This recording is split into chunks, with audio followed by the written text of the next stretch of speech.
Ahora se abrirá un turno de preguntas.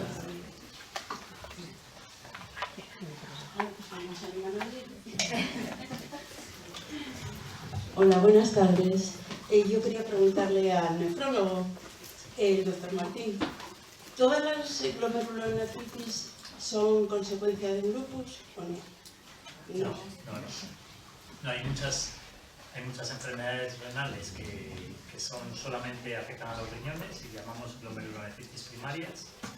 La más frecuente se llama la glomerulonefritis por IgA, pero luego pues, hay membranosa o hialinosis focal segmentaria. Hay un montón de ellas y esas no tienen nada que ver con el lupus, son enfermedades solamente renales. Sí que los síntomas son los mismos, porque pierden sangre en orina y proteínas en orina, que aparece insuficiencia renal, pero no hay síntomas fuera de los riñones.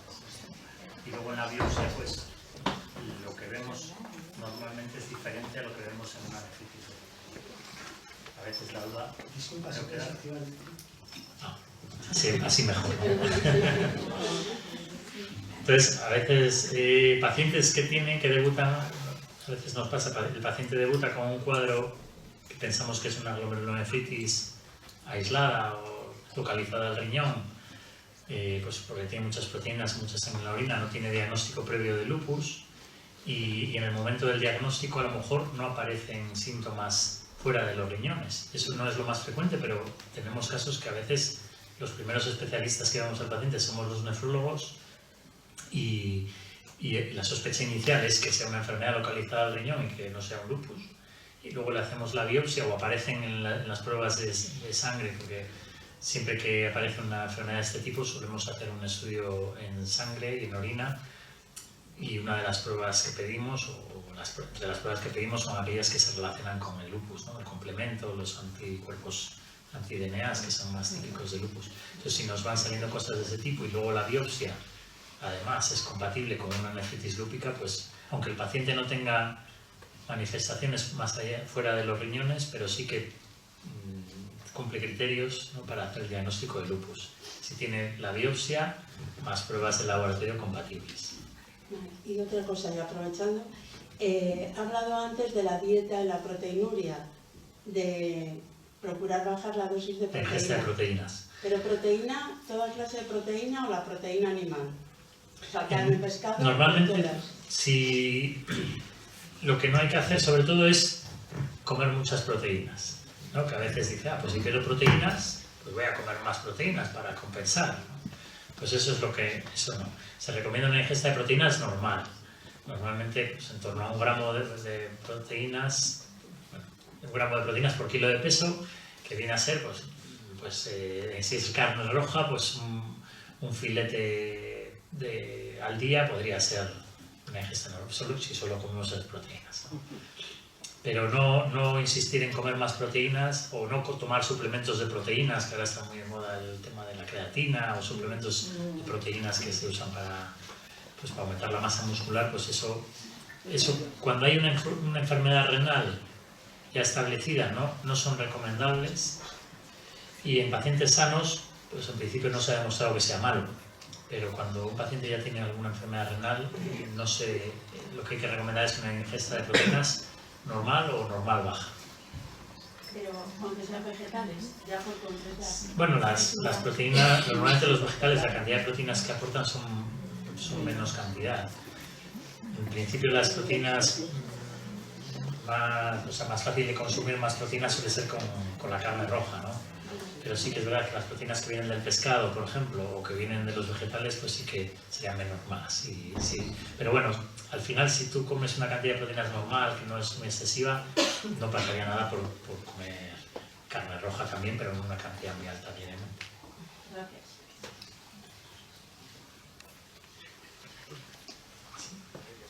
Hola. ¿Sí? Vale. Bueno, primero muchísimas gracias, estaba muy interesante. Y quería preguntarle a la doctora que en el momento que se empieza a tomar un fármaco nuevo pueden existir unos efectos secundarios. ¿Cuándo sería el momento de alertarnos y trasladar estos efectos secundarios al doctor o la doctora? Quiero decir, a la siguiente consulta, no hay un tiempo de decir tengo que esperar. El profesional, vamos a poner la hidroxicloroquina, que es el estándar más básico de cualquier paciente que tenga un lupus. Entonces el profesional tiene que explicar previamente, oye, mira, esto es un fármaco que normalmente se tolera muy bien, salvo que vamos a controlar pues, el fondo del ojo, todo lo que explicamos para ver la toxicidad a nivel de la retina, tal. Es verdad que hay una serie de personas, digamos, pues que lo toleran peor a nivel digestivo. Ahora eso se ha arreglado mucho con cómo viene el medicamento. El medicamento, cuando yo empecé la residencia, hasta la posología que se toleraba bien, o la presentación, mejor dicho, que se toleraba bien, venía de Francia. La gente se iba a Andorra o a Francia a comprar el famoso Plaquenil. Ahora, cuando ya se comercializó, por ejemplo, en España, pues inicialmente no tenía la misma presentación y a nivel digestivo no se toleraba bien. Entonces, cuando un fármaco, primero, cuando a ti el médico te indica un nuevo fármaco, tú tienes que preguntarlo, ¿vale? Lo que pasa que, a ver, uno abre el prospecto y el médico te va a decir las cosas fundamentales, porque si nos leemos todos los prospectos de todas las pastillas, todas casi parece que pueden producir de todo, y eso no es así. Entonces nosotros, por ejemplo, metotrexato, pues avisamos, mira, te tenemos que hacer analítica para vigilar las enzimas hepáticas, la GOT, la GPT, tal. El micofenolato, pues también te vamos a controlar con análisis de sangre. Entonces, ahí el paciente el análisis de sangre no va a notar nada. Muchas veces son controles analíticos.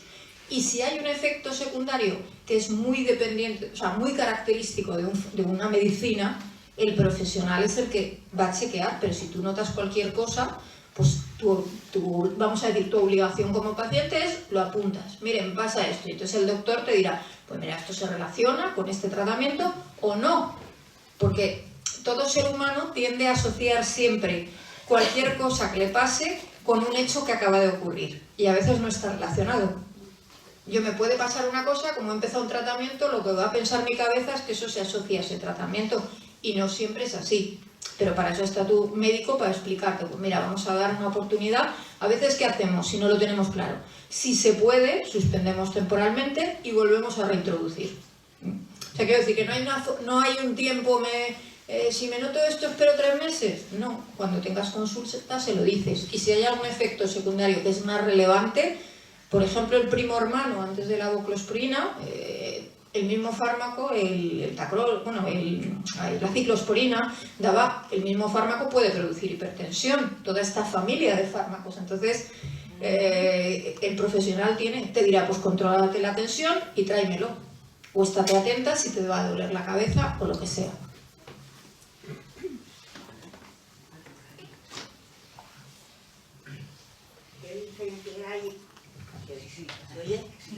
¿Qué diferencia hay entre la de nefritis lúpica activa o en remisión? Cuando la nefritis lúpica activa, pues normalmente hablamos de un brote nuevo de nefritis lúpica, ¿no? Y lo que se ve es que normalmente se altera la función renal, aunque hay pacientes que mantienen una función renal normal, pero es frecuente que haya un poco de alteración de la función renal, o sea, cae el filtrado, sube la creatinina, y luego en la orina pues se suele ver sangre y proteínas en orina. Y eso lo vemos de forma más acusada, ¿no? O sea, niveles de proteínas en orina más altos y una elevación de la creatinina o una caída del filtrado al principio. Entonces, cuando ponemos el tratamiento, el paciente, normalmente lo que buscamos es que estas cosas vayan mejorando y se vayan normalizando. A veces hay dudas de si el paciente está en remisión o no. Cuando hablamos de remisión, pues lo que buscamos es una remisión completa, sería la normalización de las proteínas en orina, o por lo menos que mantengan una cantidad de proteínas menores de 500 miligramos, que es un poco el límite, que eso pues cada vez lo vamos bajando más. Yo creo que es más, probablemente en poco tiempo lo haremos de normalizar la proteinuria, ¿no? Pero bueno, a día de hoy es bajar las proteínas en orina y luego que la función renal también mejore. Eso sería la remisión completa. Y una remisión parcial sería cuando las proteínas bajan al 50% de cómo empezaron. Entonces hay pacientes que tienen todavía proteínas en orina estando en remisión parcial y a veces es difícil diferenciar si tiene cierta actividad todavía persistente y tienes que aumentar o insistir en la inmunosupresión, o si ya lo que queda pues no tienes que insistir mucho más porque puede ser un daño más crónico que no. Es un poco ahí la dificultad que a veces tenemos también. Pero un poco la respuesta es, en la actividad lo que tenemos es más cantidad y en la remisión lo que tenemos es o normalización o un poco de proteínas persistentes que no nos sugieren que haya actividad. ¿Cuánta proteína puede quedar cuando está en remisión? O sea, sin tener que volver a tratar con un tratamiento para cortar. O sea, la proteína que tú puedes tener en la orina, que puede ser mantenida ahí por daño ya. Lo ideal es que no tenga, o sea, que la cantidad de proteínas que te queden sea normal, que la analítica sea normal. Una proteinuria por debajo de 300 miligramos sería un poco el punto de corte, ¿no? Cuando hay varias formas de medir la orina, pero los indicios de proteínas lo vemos en una técnica que se llama elemental y sedimento, que es la tirada de orina, que te dan cruces, o cuando no llega a la cruz pues se ponen indicios. Y luego cuando tú mides la cantidad de orina medida de forma, pues el límite de lo normal son 300 miligramos. Entre 300 y 500 pues se queda ahí un poco un limbo que en principio no nos sugiere que haya que poner más inmunosupresión, pero a lo mejor sí que tratar al paciente con fármacos como que no son inmunosupresores, que creo que bajan la tensión o bajan la cantidad de proteínas en orina, o insistir en que baje peso, en otras medidas que también bajan las proteínas. Y cuando claramente aumenta la cantidad de proteínas, pues hay que sospechar que el paciente requiere más tratamiento inmunosupresor. Luego hay pacientes que tenemos, cuando ya debuta, si tú al debut ya tienes una insuficiencia renal más severa y tienes un daño más importante, cuando en pacientes que debutan con mucha afectación o a lo largo de los años se va desarrollando más insuficiencia renal y más daño renal, pues en esos casos sí que a veces hay que asumir que quede algo de proteínas en orina, que no van a responder con más tratamiento. Pero decirte un valor es difícil, porque hay pacientes que tienen una proteinuria residual, a lo mejor el límite podría ser un gramo, ¿no? Más de un gramo, pues la verdad es que, o sea, de 1000 miligramos, la verdad es que tendríamos que confirmar que esas proteínas en orina no son porque sigue habiendo algo de actividad. O sea, volver a hacer una biopsia. Pero puede variar. Sí, las proteínas varían por muchas cosas. Una cruz, indicios. La cantidad de proteínas que eliminas en orina. Como el filtrado glomerular, que a veces tiene 74 y otras veces está tiene variando 69. continuamente y a veces hay que intentar descartar causas que no son por la enfermedad que hace que varíen. El paciente a lo mejor, imagínate, en verano baja la tensión. Entonces, los medicamentos que tomas para la tensión los quitas o te decimos que los quites. No tomes el candesartán, que es el de la tensión que te estamos dando, porque la tienes muy baja y la siguiente analítica que te hacemos, las proteínas han subido. Pues claro, has quitado un medicamento que estaba controlando la cantidad de proteínas que perdías en orina y al quitarlo sube, ¿no? O otros fármacos, como otro grupo de fármacos que a veces también. Entonces, todo hay que intentar saber por qué ha subido las proteínas en orina, repetir la prueba, porque a veces es algo puntual que vuelve a mejorar o a normalizar con la siguiente analítica, y si ves que claramente están más altas, pues intentar descartar que sea por actividad. Y a veces requiere una rebiopsia. A veces esos pacientes, claro, tenemos ahí un poco que no hay una forma mejor de ver la proteína. No es algo que nos guste ni que indiquemos alegremente, pero hay pacientes que hay que volverles a hacer. Muchas gracias. Y luego puedo hacer una... Y luego, es que esa situación es un clásico, es que nos cuesta mucho y por eso yo creo que las consultas multidisciplinares han aportado, porque ahí también hay que ver el contexto de cada uno. Si tú crees que tienes controlado el riñón, pero tienes esa proteinuria que no sabes si todavía es actividad o lo que llamamos residual, mal llamado residual, pero puede serlo, el resto, ¿no? El resto. Cómo están los DNA, cómo está el complemento. Quiero decir, el resto de cosas apuntan a que el paciente está sin brote, o es que si ese paciente sigue teniendo además otras manifestaciones que te indican que la enfermedad globalmente está activa, pues entonces ahí a lo mejor te dice, pues tenemos que seguir ahí tratando. Pero si el paciente está ya, digamos, controlado de manera global, pues a lo mejor estamos también ante esa proteinuria mal llamada residual, porque yo soy de las que pienso como él, que dentro de unos años, Sí. a medida que vamos teniendo, proteinuria efectivamente, normal, por lo menos. eso es. No, la actividad en sangre perfecta, la analítica perfecta. Y es esa variación, Pues todo lo que ha dicho. pues siempre los que tenemos el riñón, que claro, es lo que tú, para mí la sangre me da igual, a mí es la orina. Entonces sí hay veces que hay fluctuaciones y claro, a veces hasta dónde. Porque dices, empiezo con indicios y luego paso a una cruz de proteína. ¿Cuándo es cuando tienes que prestarle más atención? La analítica da en sangre bien, actividad nada, ni... Sí, un poco esa es al final tenemos que intentar poner un poco en contexto del paciente, ¿no? Si solo es las cantidades de proteínas en orina, ver también la evolución en el tiempo, si cada vez estás peor. Si hay una fluctuación en unos valores, pues eso, tener indicios o tener una cruz de proteína, es que las tiras de orina dependen, por ejemplo, de la concentración que tenga, lo concentrada que esté la orina. Si tienes una orina muy concentrada, a lo mejor una cruz no está indicando, o indicios no están indicando que eso sea patológico. En cambio, si tienes una orina más diluida, porque bebes 3 litros o 4 de agua al día y sale indicios de proteínas o una cruz de proteínas, eso quiere decir que es una orina muy diluida y aún así te están saliendo proteínas. Entonces hay que darle más... Por eso, para saber la cantidad de proteínas que tienes... 24 horas. O 24 horas o la muestra aislada de la mañana y hacer la medición, llamamos el cociente proteínas-creatinina. Es una relación que ya no es una concentración, sino que es una relación entre la cantidad de proteínas que pierdes y la cantidad de creatinina que hay en la orina. Que eso se mantiene constante, esté diluida la muestra, que las dos estarán bajas, pero la relación se mantiene, y si está muy concentrada la orina, la relación sigue siendo la misma, aunque la orina esté más concentrada y aunque tengas más proteína, ¿no? Pero tienes más creatinina. Entonces esa forma es la más sencilla de hacer, el cociente de proteínas creatinina en orina, inyección aislada.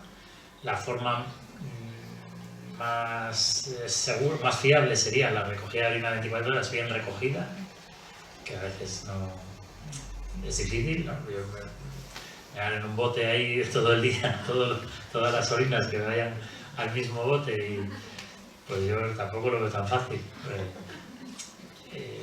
Por eso casi siempre pedimos solo la muestra aislada, ¿no?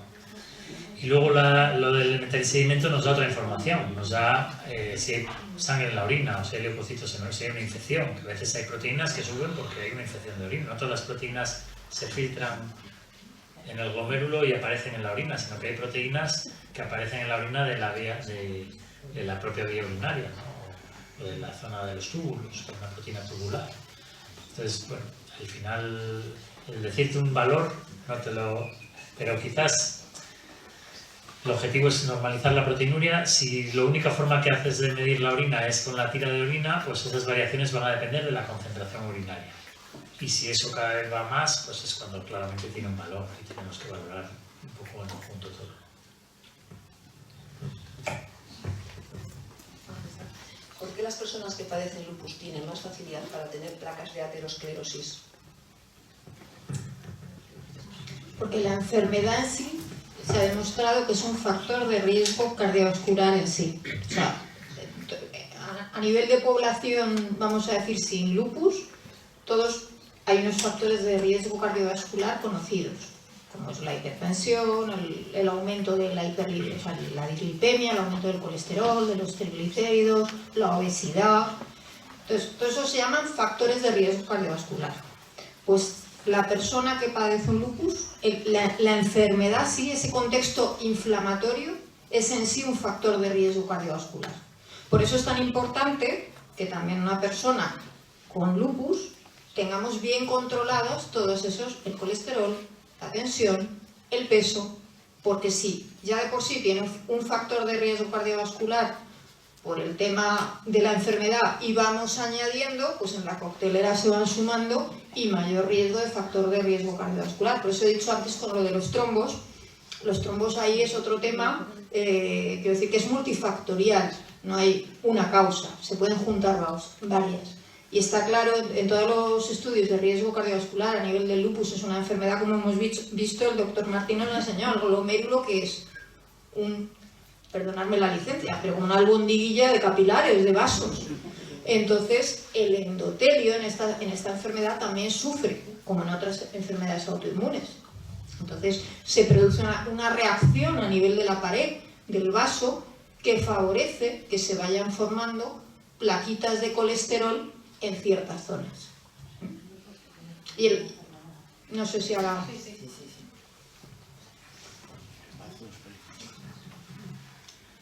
Hola, buenas noches. Hola. Hola. Sí. Igual chillo, ¿eh?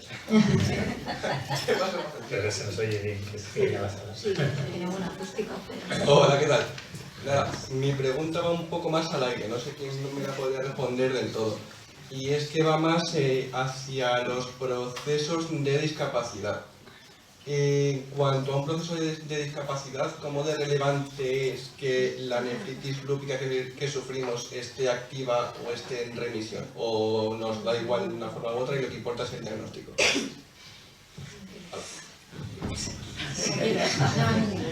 Bueno, No, la verdad es que yo no sé muy bien cómo los inspectores los bareman estas cosas, ¿no? Supongo que a lo mejor busquen más daño crónico que limite la vida.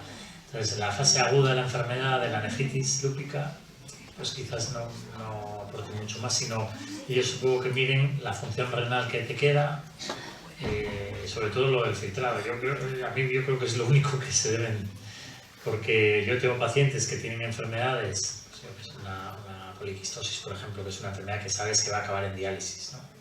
Entonces empiezan y hasta que no tienen filtrados bajos, da igual el pronóstico que tenga la enfermedad, no, hasta que no tienen filtrado X para darle el grado de incapacidad que no se lo da. Y o sea que se deben centrar mucho en el filtrado, que por otro lado sí que es verdad que es muy objetivo, porque es un número que tienes ahí en la analítica, ¿no? Pero... No, y es que el tema de la discapacidad, muchas veces, nosotros que hacemos muchos informes para este tema, yo muchas veces lo digo, yo estoy formada como reumatóloga y hago mis informes completos, pero si un paciente necesita un informe para una discapacidad, quiero decir, ya hay profesionales que conocen todo lo que se tiene que baremar, porque al final cuando tú valoras una discapacidad no es solo la presencia de una complicación, es la limitación que produce eso en la vida de la persona. Entonces, hay cosas que pueden ser graves en cuanto al riesgo de la vida de la persona, pero que producen aparentemente menos discapacidad, y otras que pueden ser más triviales en cuanto a lo que es el riesgo, pero que son muy discapacitantes. Entonces, por eso todo el mundo ese de la discapacidad, y luego hay el tema de la movilidad, o sea, hay aspectos diferentes dentro de todo lo que es la discapacidad. Ellos tienen unas tablas, como dice el doctor Martín, entonces a veces los que estamos en nuestra consulta no sabemos lo que puntúa. De hecho ya cada vez hay más médicos que se forman en todo esto de lo que es el peritaje y el baremo de la discapacidad, que es un tema muy frecuente en todas las charlas con pacientes. Muchas gracias. Yo quería preguntar, ¿nos oye? Ahora no. Quería preguntarle al doctor qué dificultades puede tener una persona con lupus cuando tiene que ir a diálisis. Y también, como última esperanza, siempre está la posibilidad del trasplante. ¿Cómo reacciona una persona que viene del lupus ante un trasplante? La insuficiencia renal ya terminal, ¿no? Que son los pacientes que requieren diálisis, pues sí que es verdad que en los pacientes con nefritis lúpica no es tan frecuente como en otro tipo de enfermedades, de otras glomerulonefritis, ¿no? Eso es una buena noticia. Sí, de hecho, pues en diálisis no tenemos tantos pacientes que... Sí que aquellos que acumulan muchos brotes o que tienen brotes muy severos, que no se controlan a lo mejor, pues sí que tienen riesgo, ¿no? Y sí que hay pacientes, algún paciente que tenemos o hemos tenido en diálisis con lupus, pero es poco frecuente. Y sí que el paciente con lupus normalmente lo trasplantamos y el tratamiento que damos para evitar el rechazo de los pacientes que trasplantamos, pues comparten muchas similitudes con los tratamientos del lupus. Entonces es muy raro que un paciente que se trasplante, que la enfermedad de base que la lleva al trasplante sea un lupus, recibe el lupus en el injerto. Pero es raro, pero no es imposible. A veces tenemos pacientes que tienen una recidiva. Pero no es frecuente. O sea, son también inmunosuprimidos de forma crónica por el rechazo y esa inmunosupresión, que es tacrolimus y micofenolato, pues que se usan ambos fármacos también para tratar la nefritis lúpica.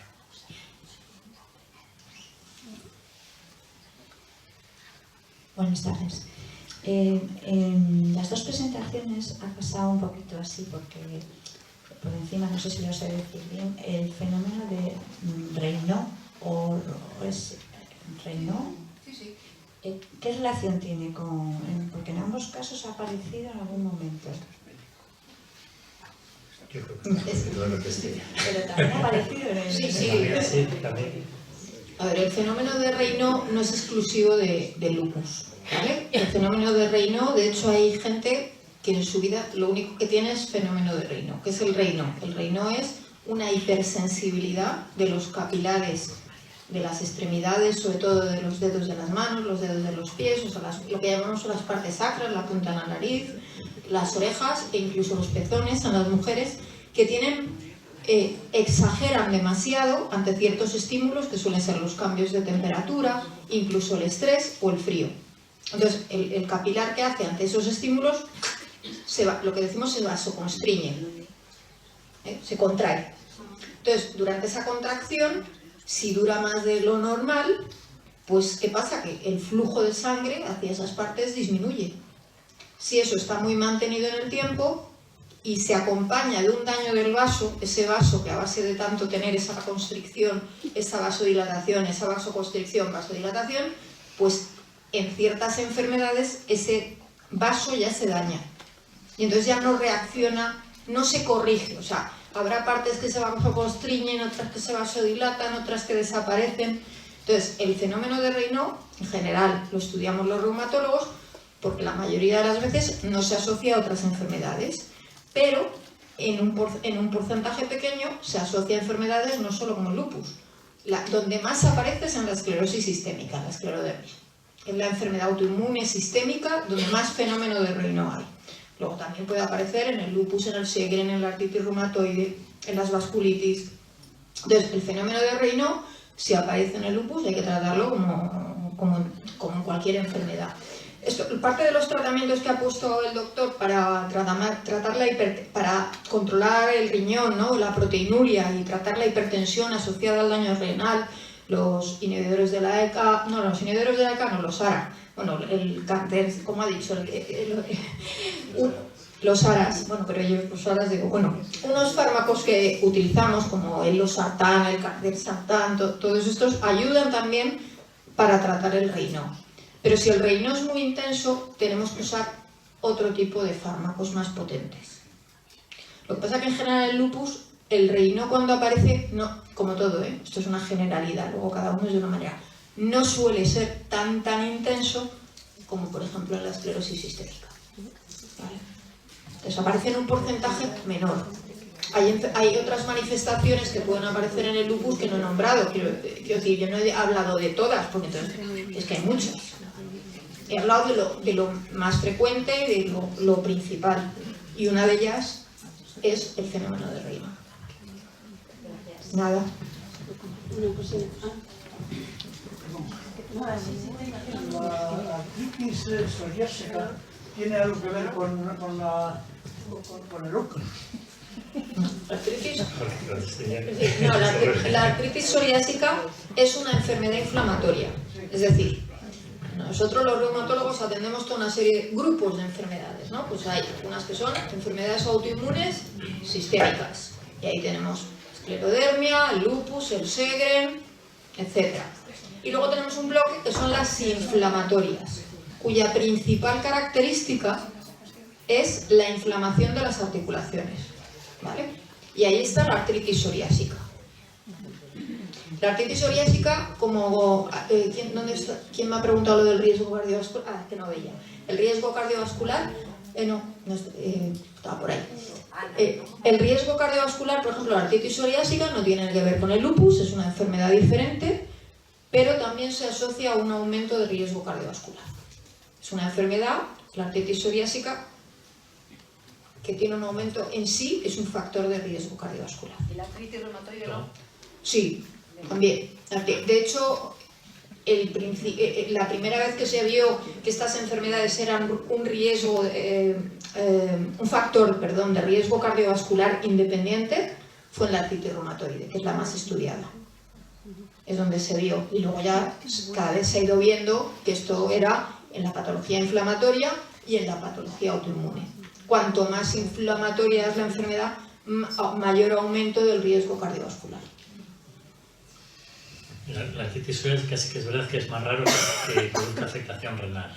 Así como en el lupus es relativamente frecuente, en la artritis psoriásica es muy raro. O sea, hay algunas enfermedades que se asocian, pero no sabemos si la asociación es porque son enfermedades muy frecuentes, renales, y puede aparecer en pacientes también con artritis psoriásica, o si hay una conexión más directa, ¿no? Pero realmente es raro que un paciente con artritis psoriásica también tenga enfermedad renal de causa autoinmune. Entonces, por fármacos y tal, sí que pueden hacerla, pero... Yo le quería preguntar a la doctora, antes ha hablado de los análisis de sangre. ¿El aumento de monocitos tiene que ver con el LES? No es una manifestación habitual, no.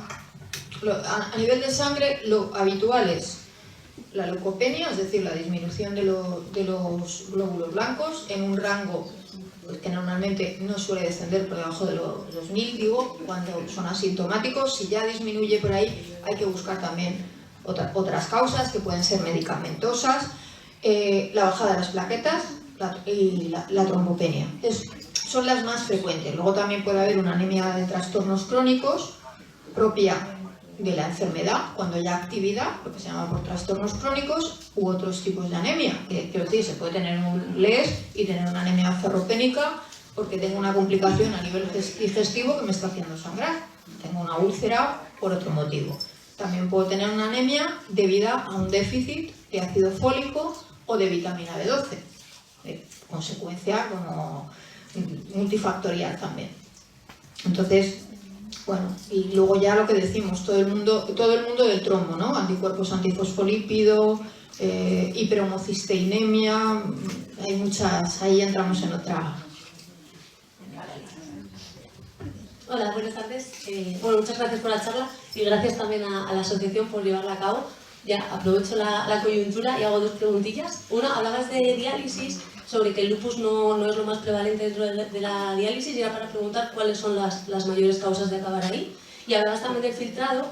¿Cuál es el nivel que decías que era ya para tomarlo como nivel bajo de filtrado? Gracias.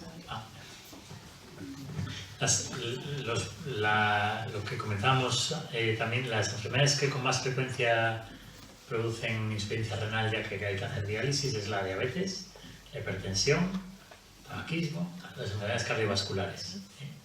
Y luego de las enfermedades ya propias de los riñones o enfermedades sistémicas que producen una inflamación renal, una glomerulonefritis, pues quizás la más frecuente es una enfermedad que se llama glomerulonefritis por IgA, que es una enfermedad que normalmente solo afecta al riñón, que de algunas formas que es una vasculitis IgA que llamamos, pero son muy frecuentes. La glomerulonefritis por IgA es la enfermedad glomerular, o sea que produce una inflamación a nivel del riñón, esa estructura que es el glomérulo, pues es la más frecuente. Y quizás las enfermedades así más frecuentes, enfermedades genéticas como la poliquistosis es la más frecuente, la enfermedad por poliquistosis, que es una enfermedad que hay una mutación en un gen y eso produce que se formen quistes en los riñones, y además esa mutación se hereda de padres a hijos. Esa es dentro de las enfermedades genéticas la más frecuente.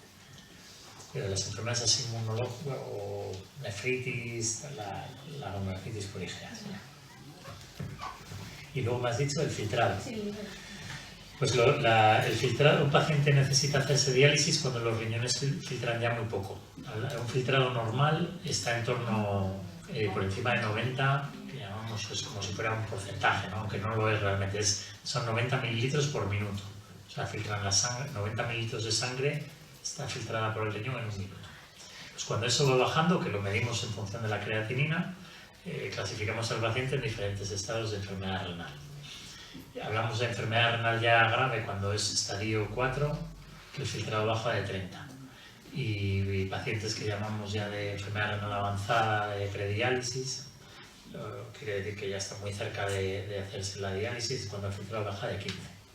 Entre 10 y 15 hay pacientes que necesitan hacerse diálisis con filtrados más cerca de 15 porque tienen otros problemas, pues la urea muy alta o el potasio muy alto o retienen mucho líquido, y hay pacientes que aguantan hasta filtrados muy bajitos, de 8, ya depende un poco cada paciente.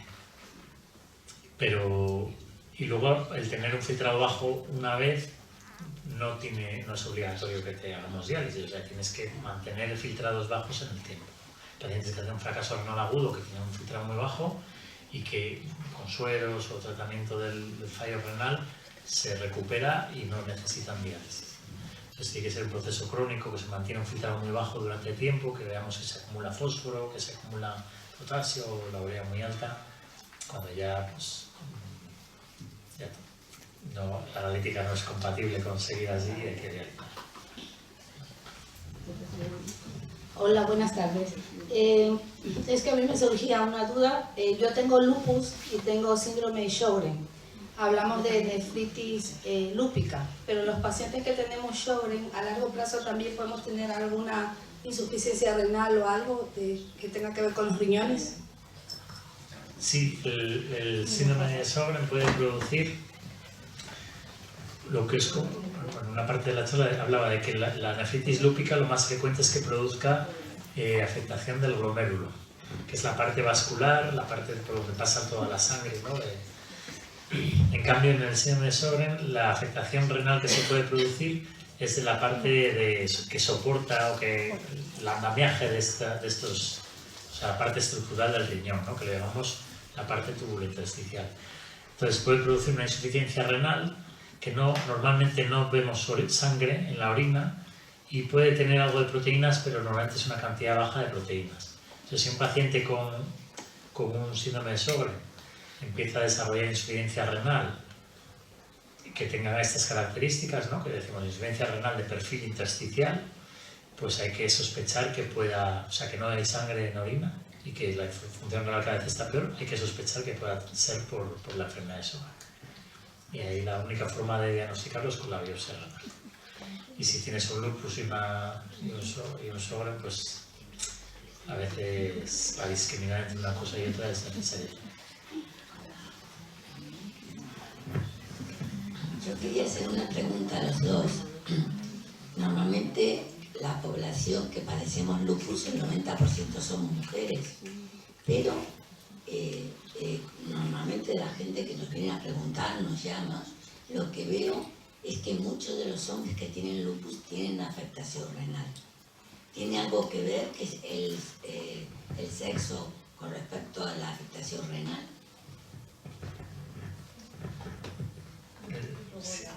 Los pacientes varones con lupus suelen tener una enfermedad más agresiva y al final pues la enfermedad renal es una manifestación de los lupus más agresivos. Entonces probablemente sea por eso. Factores genéticos ligados al sexo tal que depende un poco. En la autoinmunidad, digamos que la mujer lidera, pero cuando el hombre tiene afectación es más severa, en general.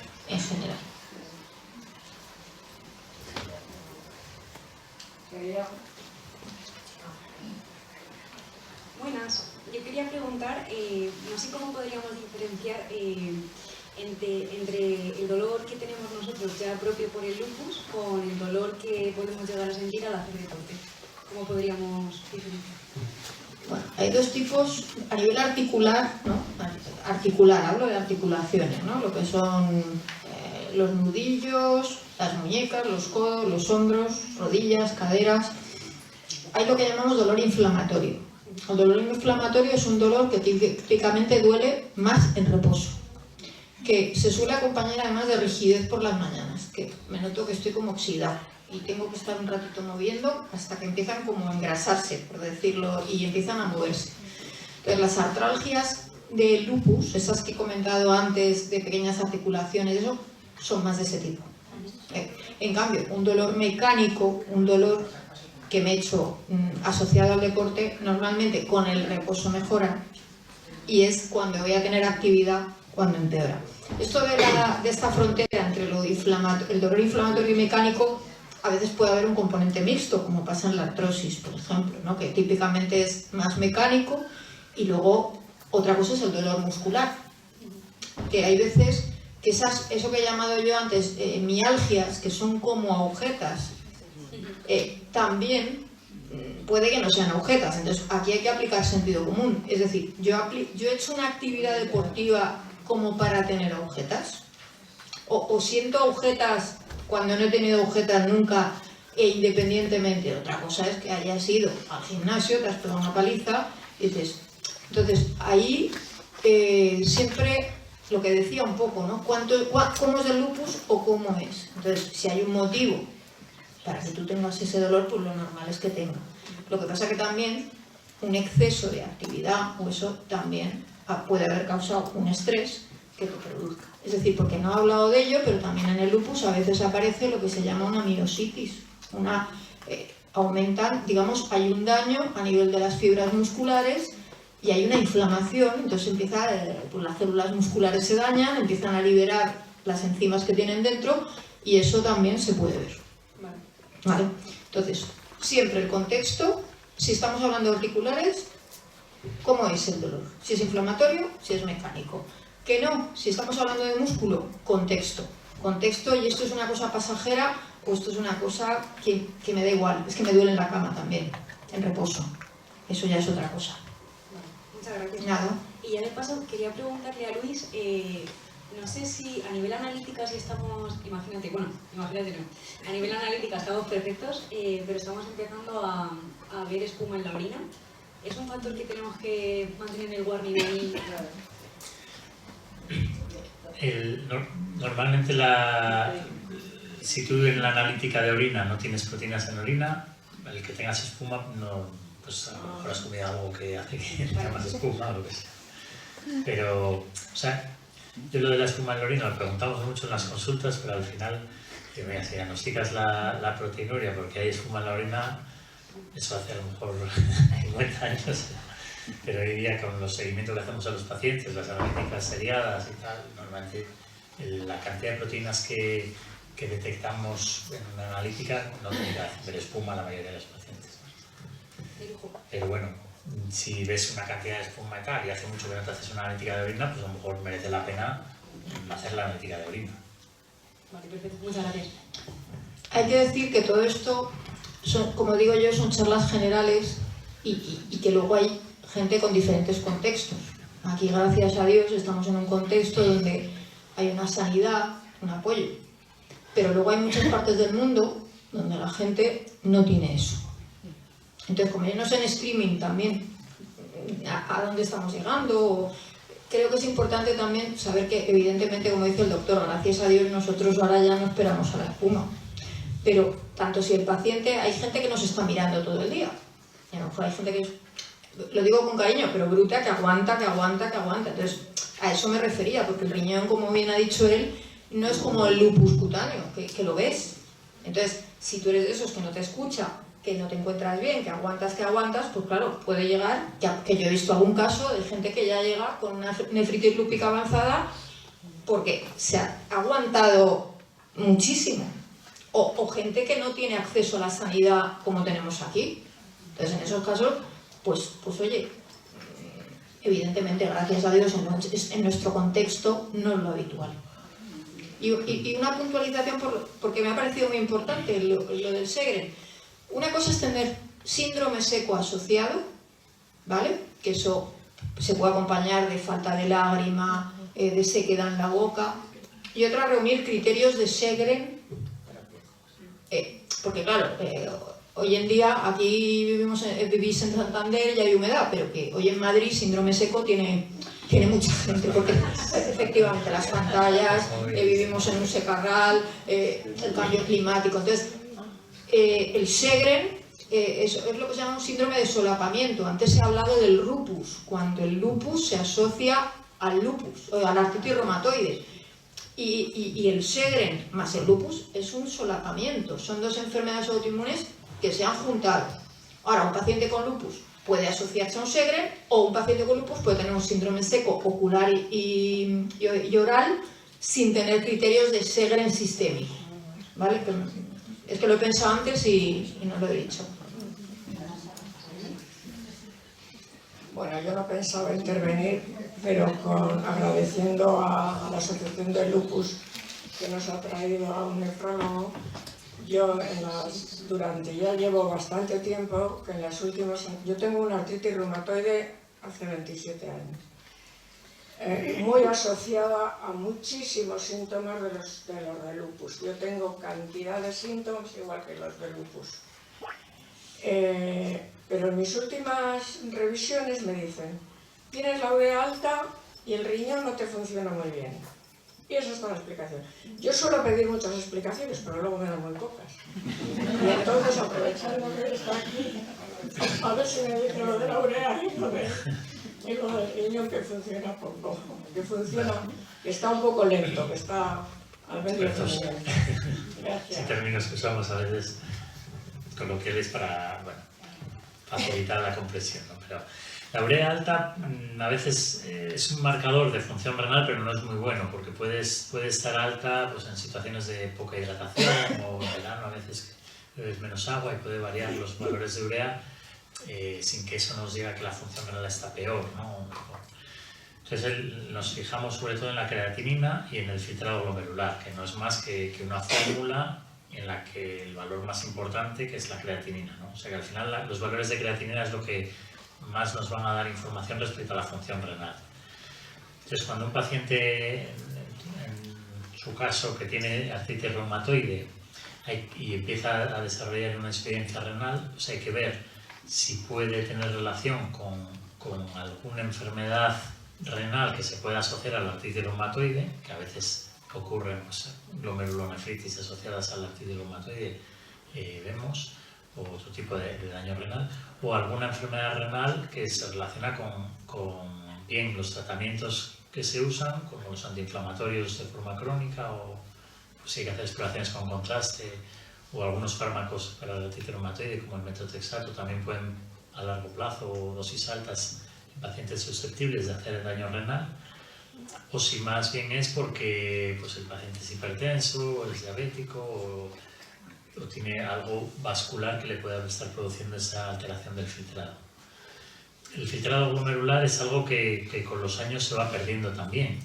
Entonces, pequeñas caídas de filtrado a partir de los 60 años son fisiológicas.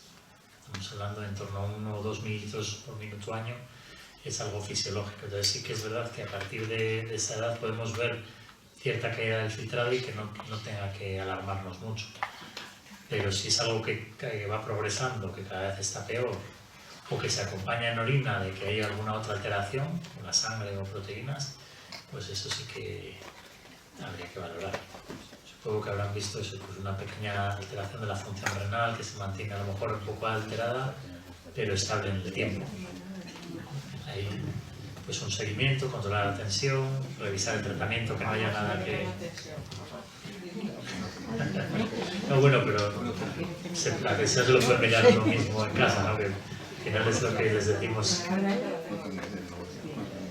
Y bueno, pues eso, el tabaco, bueno, cosas... Pero habría que ver, pues, de qué estamos hablando. Si es algo que cada vez está peor y hay una caída o la analítica en la orina está alterada, pues eso nos orienta a alguna enfermedad glomerular, o sea, una glomerulonefritis que a veces se asocian a la artritis reumatoide.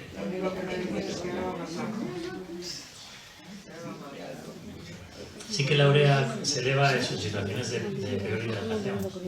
Eso mal no le va a venir. Y si lo del riñón sigue estando alterado o va peor, pues a lo mejor.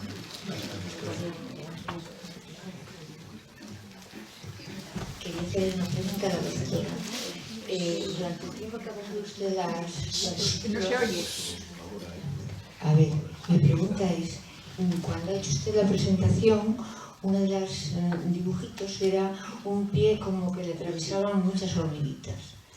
Entonces yo quería que usted me valorase un poco, eso puede ser simplemente una molestia, pero que no tiene más trascendencia, o puede ser indicio de otro tipo de afectación que puede ser, vamos a decirlo más grave. Pues usted misma se ha contestado, porque, a ver, todos podemos tener en un momento dado, me voy a dar una caminata, me pongo unas botas, se me quedan los pies entumecidos y tengo como hormigueos. Eso es una cosa que tiene una explicación y tiene algo que lo ha producido, ¿no? Como comentaba antes. Ahora, llevo 2 semanas que noto los pies acorchados, esto antes no me pasaba, que veo que es una cosa que se mantiene en el tiempo, o es algo brusco, porque no es lo mismo que tenga unos hormigueos en los pies que de repente un día noté que me he levantado y que hay una parte del cuerpo que siento peor. Es decir, depende de la localización, depende también de la extensión y de cómo ha aparecido eso. Hay una cosa tan frecuente como el síndrome del túnel del carpo, no sé si aquí en la sala alguien lo tiene, que es el nervio mediano que pasa por aquí, y simplemente, que es frecuente además que cuando hay afectación renal y aparecen esos edemas, puede haber compresión que desaparece una vez controlado la sintomatología. Entonces, por eso digo, aquí hablamos de generalidades y si nunca he tenido algo y de repente eso aparece, o bien de manera brusca, de una manera localizada, pues tengo que dar. Si es una cosa que noto cómo se me van durmiendo estos 3 dedos de la mano, y eso me pasa además cuando leo en la cama, oye, que también puedo tener un problema de cervicales, que tengo artrosis a nivel cervical y tengo ahí un piquito de hueso que me está comprimiendo una zona por donde sale el nervio y puedo tener una radiculopatía. Quiero decir que, vuelvo a decir que aquí se trata de decir, vamos a ver, ayer como me acosté, hoy como me levanto. Es una cosa brusca, evidentemente, si yo pierdo la visión de un ojo, eso es para ir a la urgencia. Si yo noto que se me empiezan a dormir la punta de 2 dedos, pues tengo que ver, oye, esto se me quita mañana o esto sigue ahí. Ahora, si me levanto, que no siento bien todo un brazo, pues entonces es para ir a la urgencia. Yo entiendo que esto no es sencillo, porque no lo es. Pero aquí yo siempre digo aplicar sentido común. ¿Y cuando se tiene fiebre? ¿Cuándo es importante ir? ¿Cuándo valoramos que esa fiebre es algo? Pues lo que hablaba un poco del contexto, es decir, si estamos en época de gripe y mi marido ha tenido gripe y yo al día siguiente empiezo con síntomas de gripe, pues hombre, sí, pero es que el sentido común no siempre se tiene. No siempre se tiene.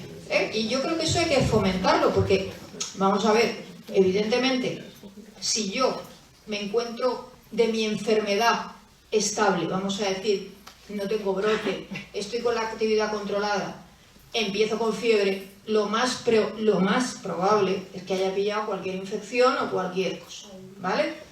Ahora, que yo llevo un tiempo que no me acabo de encontrar bien, oye, que tengo fiebre y encima no es que esté ni con flemas, es decir, siempre el contexto, no analizar, tengo fiebre. Evidentemente el tema de la fiebre, si se mantiene más de 2 o 3 días y no tengo explicación, hoy en día, bueno, urgencias, muchos, vamos, yo en mi práctica durante mucho tiempo había la consulta telefónica, llamas y le puedes decir al doctor y entonces podemos mandar una analítica, podemos hablar, oye, tienes tos, tienes flemas, hay alguien en tu entorno que tenga el contexto. Es que no hay una contestación estándar, es decir, hay que aplicar el contexto, hay alguien en mi entorno que tiene datos de infección, tengo predisposición a tener infecciones urinarias o de vías respiratorias altas, me duele la garganta, me duelen los oídos, quiero decir, tengo algo que justifique que tenga fiebre, me venía encontrando bien los días anteriores, estaba controlada mi actividad, pues en función de todo eso. Ahora, que tengo una infección, me recupero de la infección y veo que no me encuentro bien, ojo a visor, porque a lo mejor tengo la revisión dentro de 4 meses y entonces ahí cuando tengo que llamar, oiga, me ha pasado esto y no llamo.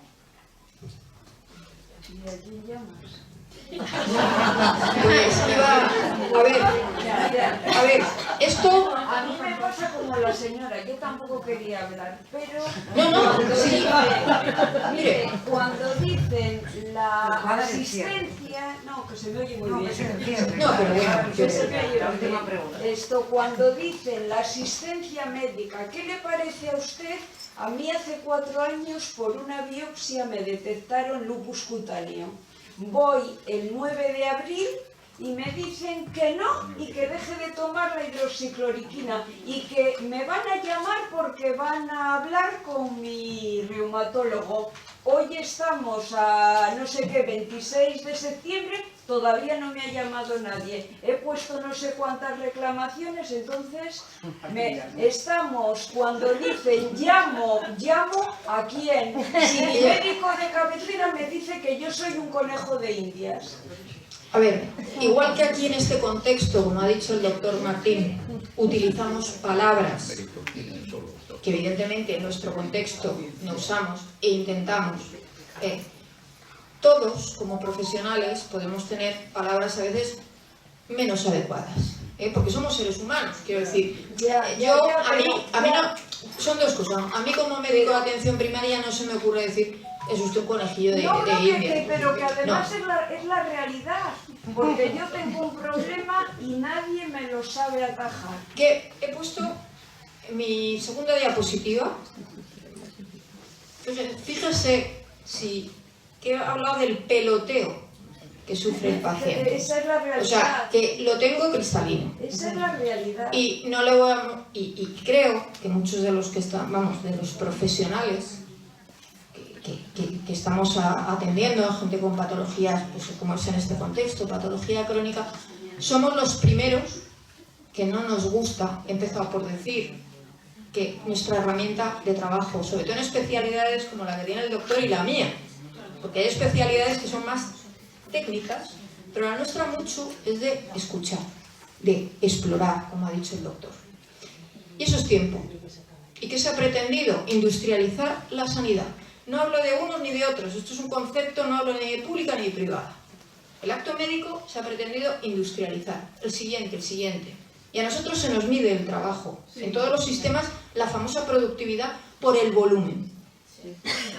Entonces, no la calidad, volumen, pero no calidad. Pero no lo hemos establecido nosotros. Entonces, le entiendo, no, lo sufrimos ahí, perdóneme, lo sufrimos todos. Yo no puedo hablar de yo como profesional, de lo que hacen los demás, que hablen los demás. Entonces yo como reumatóloga le puedo asegurar que ahora estoy en otra faceta profesional, pero cuando mi vida ha sido el 100% asistencia, le aseguro que tenía un teléfono al cual mis pacientes podían llamar, dejarme un recado y acabando la consulta me dedicaba a hacer las consultas telefónicas. Pues qué suerte, porque hoy en día no existe eso. Pues no, yo le puedo hablar por mí. Tengo como 30 llamadas y aquí nadie coge el teléfono y me dicen que es que tiene muchísimo trabajo. Digo, sí, yo también, pero... Sí, pero es que tenga en cuenta que los profesionales también tenemos una capacidad y no podemos asistir a más. Desde el 9 de abril... No, sí, yo no le voy a quitar la razón y proteste, de verdad, mi consejo, proteste donde tenga que protestar, pero esto no es una batalla. Muy mala suerte, pero sí es verdad que hay mucha diferencia de centro de salud a otros. No, yo no me de quejo especialistas. yo no me quejo de mi centro de salud en absoluto. Me quejo de las especialidades en Valdecilla, que las estamos poniendo maravillosas y cuando te toca, te toca. La que voy, no tengo ningún problema, pero en concreto... Se me habrá, hija, voy a echar a la lotería a ver si tengo mejor suerte. Bueno, Marta, yo creo que podríamos acabarlo y que sí reclames que a través del centro de salud tu médico de atención primaria haga una vuelta, que vuelva a solicitar una cita. Y es verdad que es difícil este tema. ¿Puedo hacer una puntualización? Yo, y se lo he dicho a Lourdes y a su pareja también, a mí me cuesta decir, yo ahora mismo estoy desbordada a nivel profesional. pero me cuesta decir que no a una charla con asociación de pacientes, porque creo que es fundamental, porque esto es parte de la educación de la población.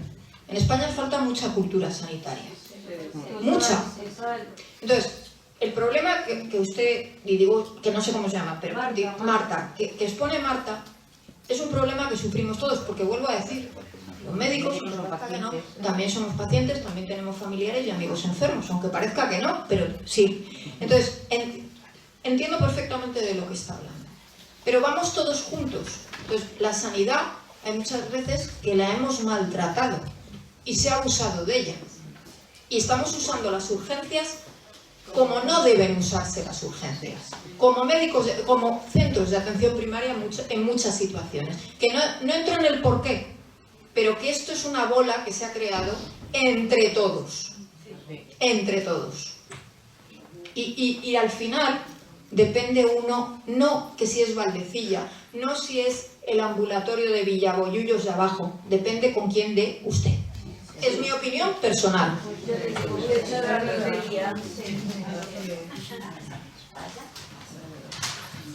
Pues muchas gracias por la paciencia que estás teniendo. Gracias, caballero.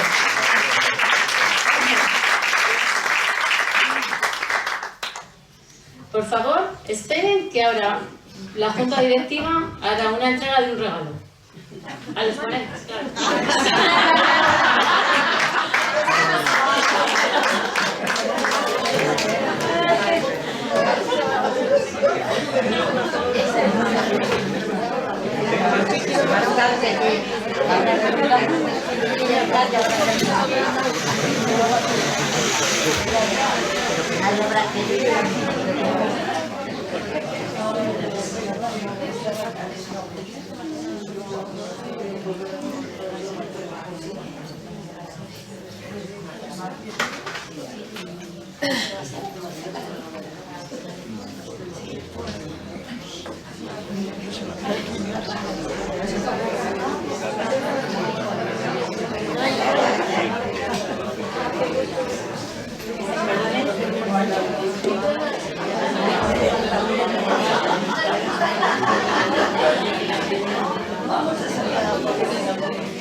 La